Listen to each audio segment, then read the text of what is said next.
السلام علیکم ورحمۃ اللہ وبرکاتہ۔ اعوذ باللہ من الشیطان الرجیم، بسم اللہ الرحمن الرحیم۔ وَكَذَلِكَ جَعَلْنَاكُمْ أُمَّةً وَسَطًا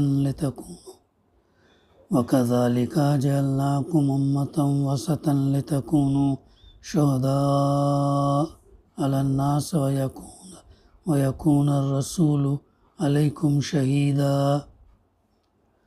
هُوَ اجْتَبَاكُمْ وَمَا جَعَلَ عَلَيْكُمْ فِي الدِّينِ مِنْ حَرَجٍ مِلَّةَ أَبِيكُمْ إِبْرَاهِيمَ هُوَ سَمَّاكُمُ الْمُسْلِمِينَ مِنْ قَبْلُ وَفِي هَذَا لِيَكُونَ الرَّسُولُ شَهِيدًا عَلَيْكُمْ وَتَكُونُوا شُهَدَاءَ عَلَى النَّاسِ۔ صدق اللہ العلی العظیم۔ رب اشرح لی صدری ویسر لی امری واحلل عقدۃ من لسانی یفقہوا قولی، رب زدنی علما۔ اور اسی طرح ہم نے تم کو ایک معتدل امت بنایا تاکہ تم لوگوں پر گواہی دینے والے ہو جاؤ اور رسول تم پر گواہی دینے والا ہو جائے۔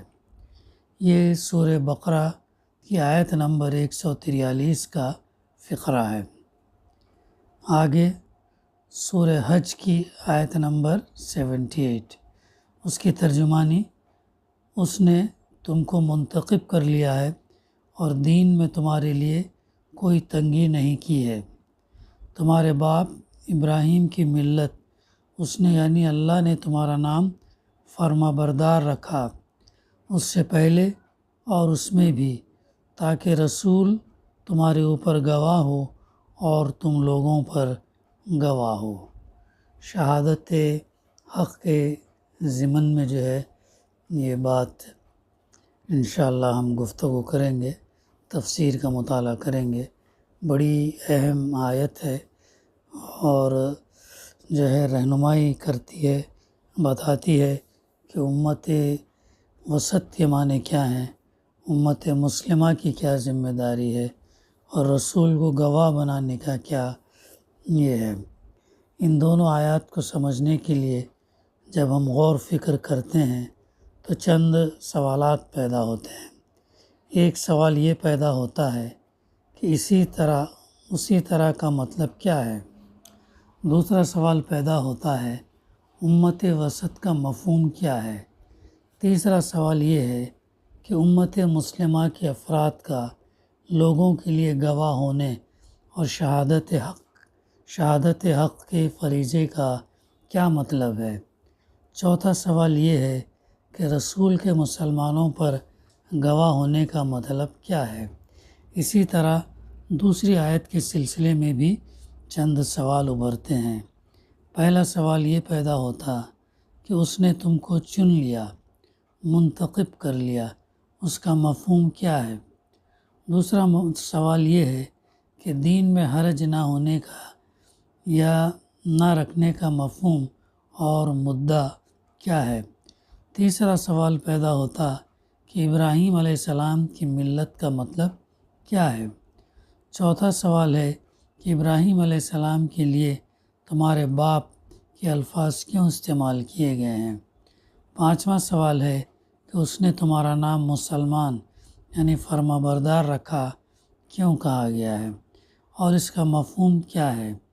چھٹا سوال ہے پہلے اور اس میں تمہارا نام مسلمان رکھا اس کا مفہوم کیا ہے؟ اس طرح یہ کل 10 سوالات ہیں۔ اب انشاءاللہ ان سوالات کے جوابات ہم سماعت کریں گے۔ پہلا، اسی طرح کا اشارہ کا مطلب ایک یہ ہے کہ جس طرح ہم نے تم کو ایمان کی توفیق دی، اسلام کی نعمت سے نوازا، رائے ہدایت عطا فرمائی، فکر اور نظر اور عمل اور اخلاق کی صراط مستقیم پر گامزن کیا، اسی طرح ہم نے تم کو ایک امت وسط، معتدل اور ہمہ خوبیوں کی مالک امت بنایا تاکہ تم دنیا میں شہادت حق کا فریضہ ادا کرو اور آخرت میں لوگوں پر گواہ بنو اور رسول تمہارے اوپر گواہ بنے۔ اسی طرح کے اشارے کا دوسرا مطلب یہ ہے کہ جس طرح قبلہ تبدیل کیا گیا اسی طرح ہم نے تمہیں امت وسط بنایا، یعنی قبلہ تحویل بیت المقدس سے مسجد حرام کی طرف منتقل ہوا۔ قبلہ تحویل کا مطلب یہ بھی ہے کہ اللہ تعالیٰ نے بنی اسرائیل سے امامت کی ذمہ داری چھین کر امت مسلمہ کے اوپر اب وہ ذمہ داری دی ہے۔ اب ان سے چھینا کیوں گیا؟ کیونکہ اس کا عہد اور اس کا پاس اور اس کی ذمہ داری پوری ادا نہیں کی ہے۔ اور پھر اللہ تعالیٰ جو ہے اسی طرح ہم نے یعنی امت وسط بنایا۔ یہ در حقیقت دنیا کی امامت اور رہنمائی کے منصب پر بنی اسرائیل کے بعد امت مسلمہ کو فائز کرنے کا اعلان ہے۔ یہ ہے بات۔ دوسرا سوال کا جواب، امت وسط کے معنی ہے اعلیٰ اور اشرف جماعت، عدل اور انصاف پر قائم گروہ، ایسا گروہ جو سب کے ساتھ عدل اور انصاف، حق اور راستی کا برتاؤ کرتا ہو اور ناحق اور ناروا برتاؤ کسی کے ساتھ جو ہے وہ نہیں کرتا۔ پھر اس کے اندر یہ بھی بات آتی ہے، امت وسط اس لیے بھی بنایا گیا کہ تم لوگوں پر گواہ ہو اور رسول صلی اللہ علیہ وسلم تم پر گواہ ہو۔ تو اس سے مراد یہ ہے کہ آخرت میں جب پوری نوع انسانی کا اکٹھا حساب لیا جائے گا، اس وقت رسول ہمارے ذمہ دار نمائندے کی حیثیت سے تم پر گواہی دے گا کہ فکر صحیح، عمل صالح، نظام عدل کی جو تعلیم ہم نے اسے دی تھی وہ اس نے تم کو بے کم و کاست پوری کی پوری پہنچا دی اور عملاً اس کے مطابق کام کر کے دکھا دیا۔ اس کے بعد رسول کے قائم مقام ہونے کی حیثیت سے تم کو عام انسانوں پر گواہ کی حیثیت سے اٹھنا ہوگا۔ تو اور یہ شہادت دینی ہوگی کہ رسول نے جو کچھ تمہیں پہنچایا تھا وہ تم نے انہیں پہنچانے میں، اور جو کچھ رسول نے تمہیں دکھایا تھا وہ تم نے انہیں دکھانے میں اپنی حد تک کوئی کوتاہی نہیں کی۔ تیسرا سوال کا جواب، امت مسلمہ کو امت وسط بنانے اور شہادت حق کا فریضہ اس پر عائد کرنے یا لوگوں کے لیے اسے گواہ بنانے کا مطلب یہ ہے کہ امت مسلمہ کا فرد اور پوری امت مسلمہ اس بات کی ذمہ دار ہے کہ جس حق پر اس کا ایمان ہے اس کے حق ہونے کی شہادت دے، اپنے قول سے بھی اور اپنے عمل سے بھی، ذہن اور دماغ سے، قلب اور روح سے، اخلاق و عادات سے، رہن سہن اور سماجی زندگی سے، کمانے کے ذرائع اور خرچ کرنے کے طریقوں اور مواقع سے، اور اپنی سیاست اور اجتماعیت ہر ایک سے حق کی شہادت اور گواہی دے، اپنی زبان و قلم سے، اپنے پریس اور پلیٹ فارم سے، اپنے ذرائع ابلاغ سے اور سمجھانے بجھانے کے تمام وسائل استعمال کر کے حق کا حق ہونا ثابت کرے، اپنے مکتبوں، مدرسوں، اسکولوں اور کالجوں کے ذریعے، اپنے جلسوں، جلوسوں، اجتماعات اور کانفرنسوں کے ذریعے، اپنی تقریبات، اپنے تہواروں کے ذریعے، غرض کہ اپنی تمام مصروفیات اور مشاغل کو اسی کام کے لیے وقف کر دینا چاہیے اور ان کے ذریعے شہادت حق کا فریضہ انجام دینا چاہیے، حتیٰ کہ اپنی حکومتوں، اپنی عدالتوں، اپنی جنگوں اور صلح کانفرنسوں اور حکومت کے ماتحت قائم چھوٹے بڑے اداروں اور محکموں کے ذریعے اور ملت کے چھوٹے بڑے اداروں اور انجمنوں کے ذریعے پوری ملت کو یہ فریضہ انجام دینا چاہیے۔ در حقیقت امت مسلمہ کو امت مسلمہ بنانے کی غرض اور امت وسط بنانے کی غائیت اور خیر امت بنانے کا مقصد یہی ہے اور صرف یہی ہے کہ پوری امت داعی امت اور مبلغین کی جماعت بن کر زندگی گزارے تاکہ آخرت میں تمام دنیا کے لوگوں پر گواہ بن کر جو ہے وہ کھڑی ہو سکے۔ یہ ہے امت مسلمہ کو امت وسط بنانے کا مقصد۔ چوتھا سوال کے جواب میں رسول اللہ صلی اللہ علیہ وسلم کے مسلمانوں پر گواہ ہونے کا مطلب بھی یہی ہے کہ اللہ کے رسول صلی اللہ علیہ وسلم نے دنیا میں اپنے قول اور عمل اور اپنی انفرادی اور اجتماعی زندگی سے حق کا حق ہونا واضح اور ثابت کر دیں۔ چنانچہ آپ صلی اللہ علیہ وسلم نے یہ فریضہ ادا فرما دیا اور جمعۃ الوداع کے ہزاروں لاکھوں کے مجمع میں لوگوں سے اس کی شہادت بھی حاصل فرمائی، تاکہ آخرت میں حضور صلی اللہ علیہ وسلم امت مسلمہ کے سامنے شاہد حق اور شاہد عدل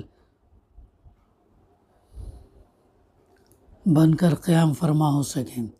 رسول اللہ صلی اللہ علیہ وسلم کو دنیا کے لیے شاہد اور گواہ بنایا گیا تھا، چنانچہ آپ صلی اللہ علیہ وسلم نے قولی اور عملی دونوں قسم کی شہادت حق کا حق ادا فرما دیا، اور آپ صلی اللہ علیہ وسلم کو آخرت میں بھی گواہ بنا کر کھڑا کیا جائے گا، اور آپ صلی اللہ علیہ وسلم وہاں بھی شہادت دیں گے کہ آپ صلی اللہ علیہ وسلم کی امت نے یہ فریضہ ادا کیا۔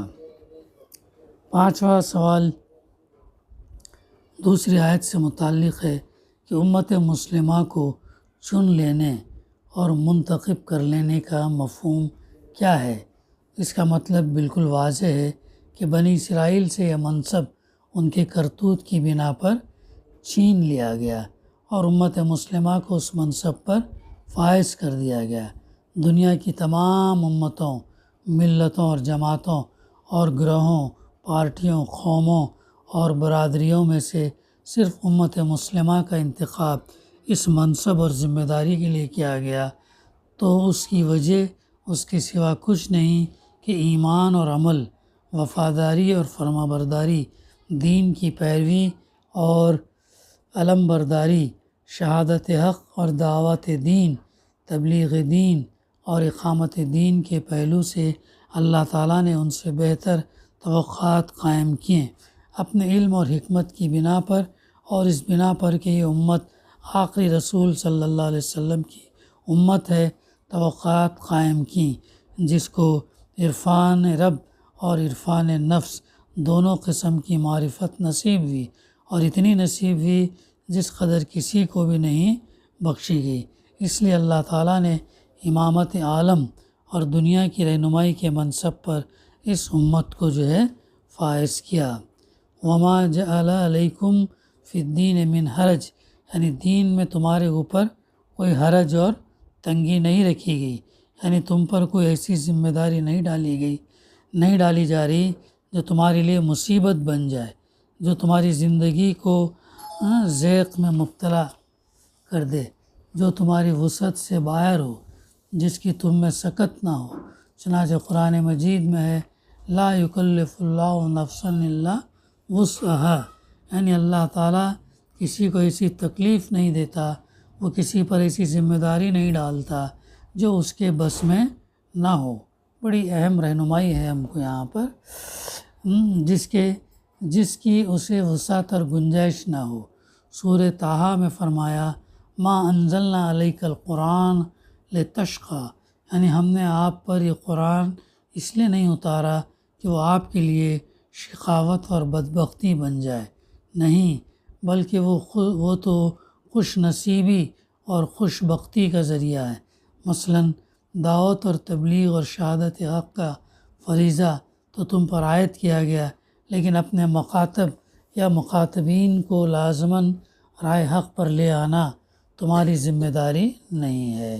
بہت کلیئرلی یہ بات بتا دی گئی کہ تمہاری ذمہ داری زبردستی ان کو رائے حق پر لانا نہیں ہے، بلکہ تمہاری ذمہ داری یہ ہے کہ بات ان تک پہنچا دینا ہے۔ اللہ کے رسول صلی اللہ علیہ وسلم سے اللہ تعالیٰ مخاطب ہو کر فرما رہا کہ تمہاری ذمہ داری ہے کہ بات کو پہنچا دینا۔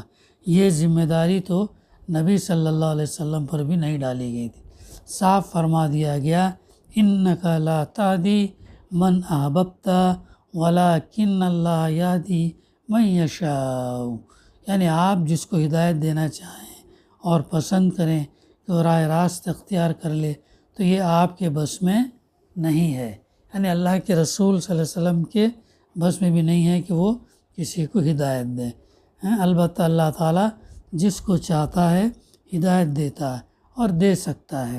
اقامت دین کی جدوجہد یقیناً آپ کی ذمہ داری ہے، لیکن آپ لازماً دین قائم کر ہی دیں یہ آپ کی ذمہ داری نہیں ہے۔ کتنی بڑی اہم بات ہے جو یہاں پر ہمیں اس کے ذریعے سے معلوم پڑ رہی ہے۔ ہاں، اس کی جدوجہد میں کوئی شعوری یا اختیاری کوتاہی آپ کو نہیں کرنا چاہیے۔ دین کے تمام اجزاء پر عمل ہر حالت میں لازماً کرنا ہی ہے، چاہے اس کے مواقع ہوں یا نہ ہو۔ ایسی کوئی تنگی اور جبر دین میں نہیں ہے۔ ایک شخص دیہات کے بے پڑھے لکھے عوام میں کام کر سکتا ہے تو اس پر یہ ذمہ داری نہیں ہے کہ وہ کالج کے اساتذہ اور یونیورسٹی کے پروفیسروں پر دعوت اور تبلیغ کا کام کرے۔ صلاحیتیں، مواقع، حالات، ذرائع، وسائل کا خیال اور لحاظ کیے بغیر شہادت حق اور دعوت و تبلیغ اور اقامت دین کا فریضہ انجام دینا اور دیتے رہنا ضروری ہو، دین میں ایسی کوئی تنگی یا سختی نہیں ہے۔ آگے ملت ابراہیمی کا مطلب یہ ہے کہ قرآن مجید اور محمد رسول اللہ صلی اللہ علیہ وسلم جو دین پیش کر رہے ہیں، اس کے عقائد، اس کی اخلاقی تعلیم، اس کی عبادات، اس کے معاشرتی احکام، اس کے معاشی اصول اور اس کی سیاست و جہاں بانی کے سلسلے کی ہدایت اور احکام، پورا نظام زندگی بنیادی اعتبار سے بالکل وہی ہے جس کی طرف حضرت ابراہیم علیہ السلام نے دعوت دی ہے اور جس کو پروان چڑھانے کے لیے انہوں نے اپنی زندگی اور اس کی توانائیاں کھپائی ہیں۔ یہ ملت، دین و مذہب اور طریقہ ابراہیمی ہے، اور ابراہیم علیہ السلام تمہارے باپ تھے۔ تم ان کو اپنا بزرگ، مورث اعلیٰ اور پوروج کہتے اور سمجھتے ہو، اور خود کو ان کی اولاد کہتے ہو، تو پھر ان کے فکر اور نظر، ان کے مذہب، ان کے دین اور نظام کو اختیار کیوں نہیں کرتے؟ یہ سوال کیا یار، جب تم اتنا مانتے ہو تو پھر تم ان کی باتوں پر تم یقین کیوں نہیں کرتے؟ در حقیقت دین ابراہیمی کا حوالہ دینا اور یہ باور کرانا کہ تمہارے باپ ہی کی یہ ملت اور مذہب ہے، اپنے اندر دعوت تبلیغ کی حکمت رکھتا ہے۔ اس کے ذریعے ان کے اندر شوق و رغبت پیدا کرنا مقصود ہے۔ انسانی فطری طور پر اپنے باپ دادا کو محبوب رکھتا ہے، اپنے باپ دادا کے انکار اور نظریات اور طور طریقوں کو پسند کرتا ہے۔ اسی لیے اسی نفسانیت کو استعمال کرتے ہوئے کہا گیا کہ ارے بھائی، یہ دعوت تو تمہارے باپ ابراہیم علیہ السلام ہی کے دین اور مذہب کی طرف ہے۔ تو آپ نے بھی جو بات پیش کی وہ دین اسلام کی ہی بات پیش کی۔ آپ نے بھی توحید، رسالت اور آخرت کا عقیدہ ہی آپ نے پیش کیا۔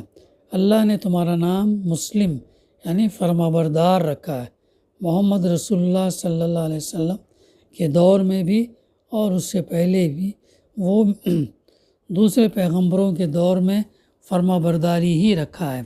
اس لیے تم کو چاہیے کہ تم فرمانبردار رہو۔ دین ابراہیمی کا بھی یہی تقاضا ہے، اور دعوت محمد صلی اللہ علیہ وسلم میں بھی یہی تعلیم ہے۔ بہرحال تمہیں اللہ کے وفادار اور فرمانبردار بن کر رہنا چاہیے۔ غرض کی امت وسط بنانے، منتخب کرنے، دین میں حرج نہ رکھنے، ملت ابراہیمی کا حوالہ دینے اور اس بات کا حوالہ دینے کی اس ملت میں اور اس سے پہلے ملتوں میں تمہارا نام مسلمان رکھا گیا، یعنی فرمانبردار، obedient, submission to the will of اللہ۔ تمام مفہومات آتے ہیں۔ ان سب باتوں کی غرض و غایت یہ ہے کہ تم کو دنیا والوں پر گواہ بن کر کھڑا ہونا چاہیے، تاکہ رسول تم پر اور تم مختلف ملتوں کے سامنے آخرت میں شہادت دے سکے۔ یہ شہادت حق کے ضمن میں درس قرآن محمد سلیمان قاسمی صاحب کا یہ ہے۔ آگے اور ہم تھوڑی تفسیر دیکھتے ہیں۔ اس طرح کسی شخص یا گروہ کا اس دنیا میں اللہ کی طرف سے گواہی کے منصب پر مامور ہونا ہی در حقیقت اس کا امامت اور پیشوائی کے مقام پر سرفراز کیا جانا ہے۔ اس میں جہاں فضیلت اور سرفرازی ہے، وہیں ذمہ داری کا بہت بڑا بار بھی ہے، امت مسلمہ کے اوپر بہت بڑا بار بھی ہے۔ لیکن آج کیا ہے، امت بھول کے بیٹھی ہے۔ آج امت جو ہے دنیا پرستی میں لگی ہوئی ہے اور دوسرے اس میں جو ہے الجھی ہوئی ہے۔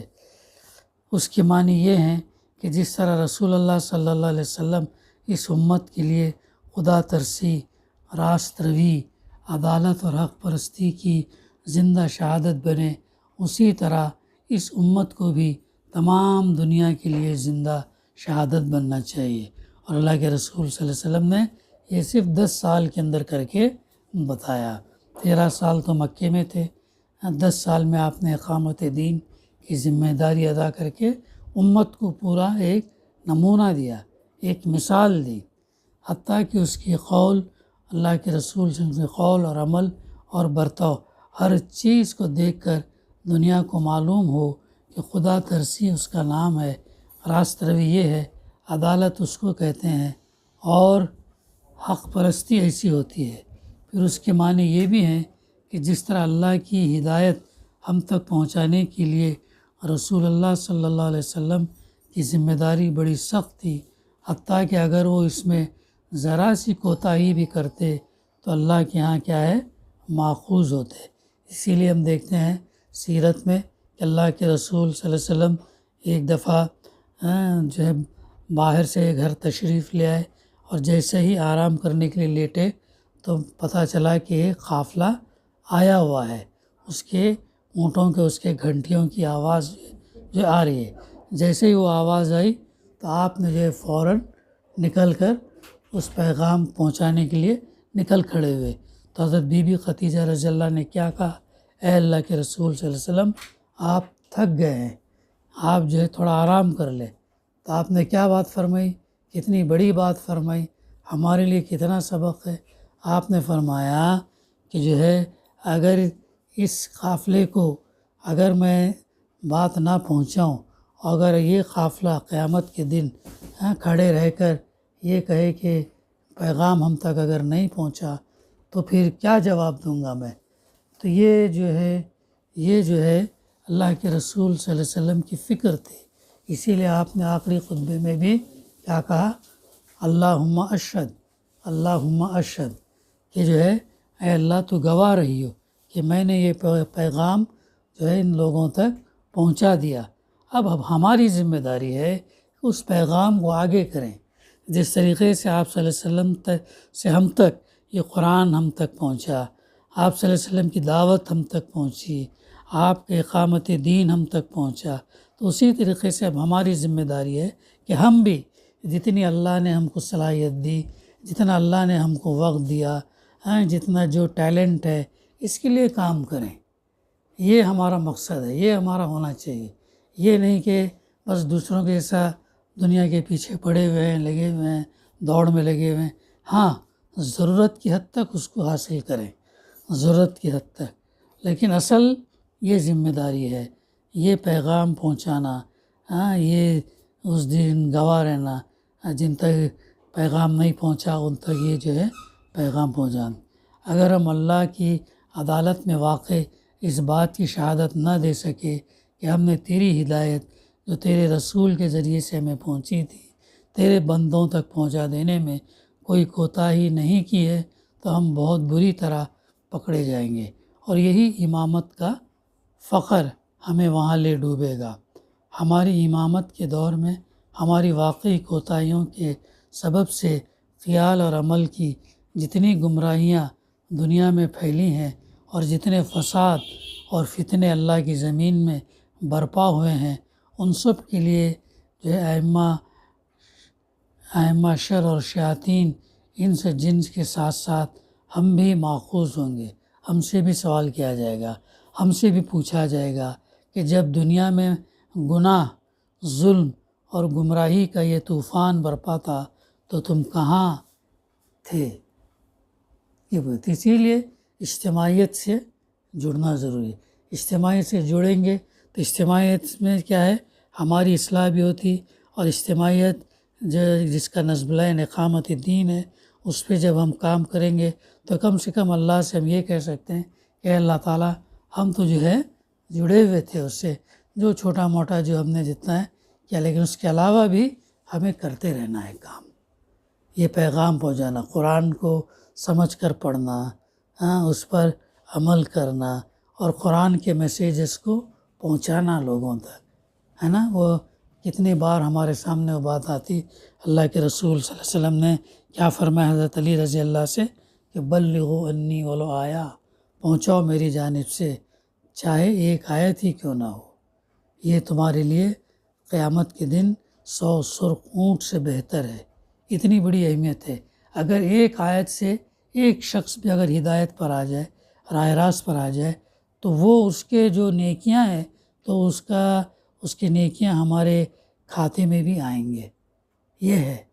تو ہم جو ہے مواقع دیکھتے رہنا، ڈھونڈتے رہنا چاہیے کب کیسا موقع ہے. مسلمانوں میں بھی کام کرنے کی ضرورت ہے، مسلمانوں میں بھی جو جہالت ہے، مسلمانوں میں بھی جو بے دینی ہے، مسلمانوں کے اندر بھی جو قرآن مجید سے جو دوری ہے، ان میں بھی اس کی اہمیت واضح کرنا، اس پر سمجھ کر پڑھنا، عمل کرانے کی طرف ان کو توجہ کرانا، اور غیر مسلم بھائیوں کے اندر بھی جو ہے اس پیغام کو، اس میسیج کو جو ہے ہمیں یہ کرنے کی ضرورت ہے. بہت اہم موضوع ہے یہ شہادت حق. بار بار ہم کو پڑھنا چاہیے، یاد رکھنا چاہیے، اس موضوع کو تازہ رکھنا چاہیے کہ ہم جو امت وسط جب بنائے گئے تو ہماری ذمہ داری کیا ہے. اتنا بڑی ذمہ داری، اتنا بڑا عہدہ، اتنی بڑی امامت کی جو ذمہ داری دی گئی ملت کو، وہ کیا، لیکن آج ہم دیکھیں کیا کر رہی ہیں. تو یہ وہ چیزیں عزیز ساتھیوں، اور بھی اس کے اوپر باتیں ہیں، لیکن مختصراً یہ کہ اس کے اوپر جو ہے ہمیں اور فکر کریں، اور اس پر صحیح سمجھیں، اور جو ہے اپنے علاقوں میں، اپنے مقام پر اس پر جو ہے عمل پیرا ہو. دعا ہے کہ اللہ سبحانہ و تعالی ہمیں کہنے سننے سے زیادہ صحیح سمجھنے، اس پر عمل کرنے اور اس پیغام کو پہنچانے کی توفیق عطا کرے. ربنا تقبل منا انک انت السمیع العلیم وتب علینا انک انت التواب الرحیم. صلی اللہ تعالی علی خیر خلقہ وعلی آلہ وصحبہ اجمعین والحمد للہ رب العالمین.